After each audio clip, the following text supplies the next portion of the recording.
Hello everyone, and welcome back to They Bleed Pixels Hardcore Strategy. In this episode, we will be tackling the last episode for this game, until the final dream. And here we start off with another quote that I do not recognize at all, but it matches with the level. This level is probably one of the hardest levels for most people. It is also very game ender. Why? Because look at those gears. You cannot really climb on them too easily, because once they hit your head, you lose your momentum, so you basically have to rely on your air jump in order to get up there. This is a little shorter, but it's a little quicker. Basically, you want to make sure you have at least an extra hitbox because there's not very much of an easy way to dodge a bomb, so you mostly just want to tank that when it comes. And for the most part, you want to kill the squiddy things as quickly as you can because they can become a real nuisance, as always. And you do want to save here because if you try to go through those saw blades at all, you will not have enough room to save. And if you dash through there, you can get through as a chance, but you're more likely to get killed by the knife imps that are shown there. So once you get through here, you want to go through the gap once it opens, and you got to be a little bit careful with jumping through these saw blades. You do want to spend a little bit of time in there, so any of these saw knife imps that aggro on you, they'll just launch themselves into the saw blades like idiots, because all they care about is killing you, which is like every enemy's objective in this game. And of course, those squiddy things, you want to get a checkpoint before you go through there, because, you know, if you lose health, you will have to start that all over again. Something else you want to do is to distance yourself from these bombs, because they can actually hurt you if you don't do it careful. That's if you're playing casually. And of course, once you get up here, you do want to make sure you save, because there's a lot of enemies that can come out and dash after you and really block your momentum. So you just want to casually kick these guys out of the way. You can kick that guy so the bomb imp will distance himself, and once you aggro these knife imps, all you gotta do is like climb yourself off the wall and dash down and attack, because they'll pretty much try to line themselves up with you no matter what. So, and you also have to go up on the gear a little bit if you do want to aggro this knife imp as well, because, well, the game has certain triggers that doesn't allow certain gates to open for other enemies. It's a sort of way of trapping you. Now, coming up here is the part where you have a chance to kill a Wraith in one hit without having to deal with it. Basically, you gotta time the bomb imps, because otherwise, you know, they'll follow you. But it's alright, even if you don't get it, you can just do the regular business where you crouch down in place and just stab where everything is facing you. It's pretty simple. And once you get done with that, you do want to make sure you have enough points to save your checkpoint, because these knife imps can be very unpredictable, especially when dealing with them coming down from above, because they will dash down at you no matter what or where you are, and they, again, kind of like the squiddy things, will block you if they happen to be doing their ground attack, like you do sometimes. So normally what I do is I try to lean them all the way out, since they follow you anyway. Just try to make sure to get them out of the way as much as possible in case I fall down. It makes it a little easier to help, but they're still a real nuisance. And here, of course, you can just like kick this guy in the spikes. You can do it either way, but you basically want to have enough points to make a checkpoint right here if you're having to get hurt or attacked by these knife imps, because you want to make sure you have enough health for the little obstacle that comes up right about here. You don't have to make a checkpoint here if you don't want to, but normally if you have lost any health or taken a hit, you do want to save there, because, again, like I said, this part, it's a little bit meticulous with the dodging, but you do also want to make sure you have enough blood points for the checkpoint that you'll definitely need, coming up ahead. Now, of course, you can kill that guy anyway, as long as you can chain your combos together right and collect as many of these blood pellets as you can. You should have enough to get a checkpoint right here, which is very mandatory, because this little obstacle happens to be one of the tightest and most game enders for most casual players, because you require so much finesse and so much precise movement that you can't simply just walk through. You actually have to use the dash attack in order to get through, and I spend a lot of time trying to get through this part. Even having played a good amount of it already, it's still very difficult to beat. And I'm just going to fast forward a good amount here until I get ahead to the appropriate joint. Now, of course, part of the timing is that you want to dash down and dash forward and move forward just a smidgen before you jump up, because otherwise they'll seem to bounce you back into the previous area or wherever they will please, because the way these things hit you is just entirely random. You can go pretty much every direction, so even if you want to try to use them to boost yourself into another area, that is still very difficult, just because of how widely varied the hitboxes are on these things. And if you have enough blood pellets, you should be able to kill this guy and make a checkpoint here as quickly as you can. You do not want to risk going up ahead because there are a lot of enemies that can kill you pretty quickly, especially if you're at that much low health.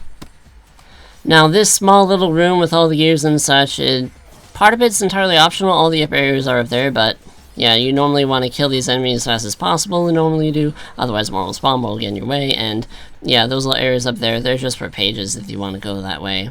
You don't have to. I would save here if you think you cannot go through that easily, because dashing through the thing there is very difficult, and sometimes you can end up getting clipped. Now, of course, this little part you want to kick these guys as quickly as you can, or dash right into them, because if you stay on the low ground, they're more likely to kill you. Alright, and for this part, basically you want to save here at the end of time, and you don't want to dash through too quickly, otherwise you can end up getting killed by spikes. If you do make it through without them fully touching you, even though they just touch you at the tip, you will die pretty quickly. And you can kill these guys any way you want. Normally I just kick them in one direction, then you just stab them all in one place. It makes for pretty good combos, and also makes it a lot easier. You can also like your game out of it if you don't have the right computer specs for it. And you should get enough blood points at this point to get another checkpoint, which you do kind of want to get here, because you can also easily die once you try to go through this door up here, because there's a certain point where it closes on you at a little higher point, and if you're not high enough, it'll automatically kill you. And of course, if you don't have enough points to make it through, it's alright, because they actually do put another enemy over there to the far right for you to kill, which you can do like whatever way, but as long as you have enough points and get a checkpoint, you should be pretty good. Otherwise, you might have to go up higher and kill those enemies prematurely. Now, every part of this obstacle is pretty much the same. Every time you step onto one of the cogs or grab onto one of the wall, the solids will come at you, and they will come at you a little bit quicker each time you go up there along the lines. And it does become a little bit tedious after a certain point, and some of the cogs can be a little bit difficult to climb on, but if you get enough kills and you kill all the squiddy things quickly enough, you can have a checkpoint at least halfway through, because it does save a lot of time, and it does make things a little bit less difficult to deal with. I think I do it at least like right here once I get enough points, and then once you get up there it should be a little bit easier, but you do want to be careful with the way you position yourself when jumping, otherwise those things will attack you before you even get a chance to get up there. So you just want to do it as quickly as you can, and don't worry too much about falling. If you fall on one side, just remember to go back on the other side and do pretty much the same exact thing. You do this progress, but you do not die, in case you're trying to go for no death run and such. It becomes a little bit easier once you start climbing up through the taller ones, as they are a lot more lenient on the wall cleaning, but there is a little bit of a wider gap for you to clear, so just keep that in mind. And again, of course, these dual saws will progressively come at you a little bit quicker each time. And so, now, once you get this part, you normally want to kick and stab and dash at them until you get them far off the edge, but you do want to make sure you have at least one extra hit point, because there is a good chance someone in the back will get an attack on you.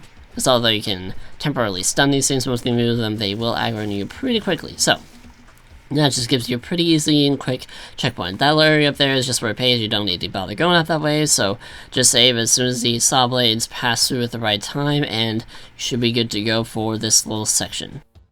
Now for this part, once you go down and carefully try to avoid the saw blades, there will be a right there that will wait for you. You want to make sure you can get that thing as close to you as possible without it being able to attack you, because that way you'll be able to kill it with the bomb, and you won't have to bother trying to kill it at all.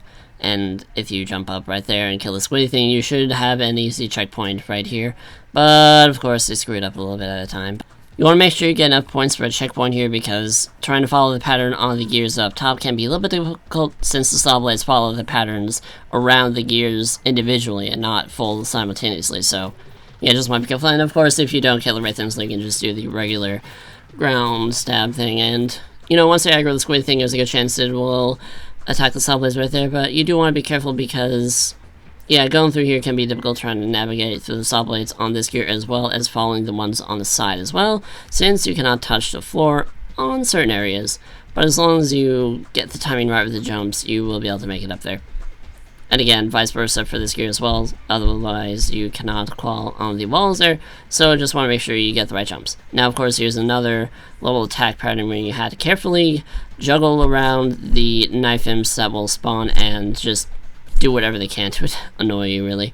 And once you take care of these guys, they'll either jump off to their deaths, or just come at you and be stuck forever. That little area up there is probably one of the hardest areas to go for a page. But this part's actually pretty interesting. If you dash and you slide, you can actually slide right into them. I think it makes it a little bit quicker. But this part is just pretty simple, straightforward to get a choke point. You gotta make sure, though, of course, those things are on the slippery stuff as well once they get on, because if you do it from there, you'll most likely just fall into the saw blades that are constantly chewing up. Now, you can dash through here and go through that way, but normally it's suggested that you just clean onto the wall and carefully move away around. Right, there's another page you don't need. And you do want to save here. This little area right here is just a little thing for getting as many kills as you can in whatever way possible. It's mostly just for points and kills and stuff like that. You don't really need that much skill. You just gotta make sure to kick these guys whenever they aren't able to be stabbed. Now right here, of course, however, is an actual challenge, which you need to duck and jump during certain points while a very fast roll saw blade chases you. As long as you can jump and duck before you can get bounced back, you're pretty much in the clear. However, this part is probably one of the most difficult parts of the game entirely, because there's so many patterns of saw blades that you need to follow. It's best if you just try to go through this thing as carefully and slowly as you possibly can. The thing you need to keep an eye out for is that some of the switches are positioned in different ways, so it'll make you think that you haven't hit them, but as long as you just work from the top to the bottom, you should be okay. But you don't want to stay in the center for any longer than you have to, because there's a good chance you can find yourself getting caught in the middle of any saw blades that come at you, and you can quickly get cornered and, well, pretty insta-killed. And like I said, you want to make sure to dash as well whenever you get the chance to, because it will be a lifesaver and it will get you out of a lot of tricky situations very quickly.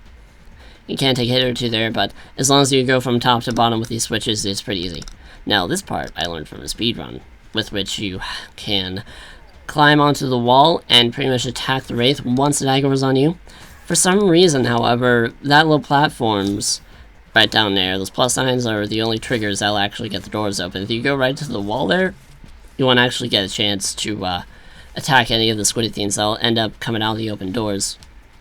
So pretty much for the most part, you're just waiting for the doors to open once they kill the Wraith. You can't do the ground attack, though, with the Wraith, so you gotta make sure you can stab away from the wall whenever the thing comes up to attack you, because sometimes it will block you when it attacks and end up damaging you. Of course, once you jump up there, you want to make sure you do not hit the saw blades, because you jump far enough that you will actually hit them, so just want to make sure you time your jumps correctly and you get into there. And that is pretty much the end of the level. Again, probably one of the hardest levels and longest in the game. So that pretty much clears up most of the entire game so far. There's only one level left, and it's the final dream, pretty much. And it's arguably pretty difficult, but it basically just utilizes a lot of the most difficult mechanics in all the previous levels. So, with all that said and done, I will see you all next time for the finale.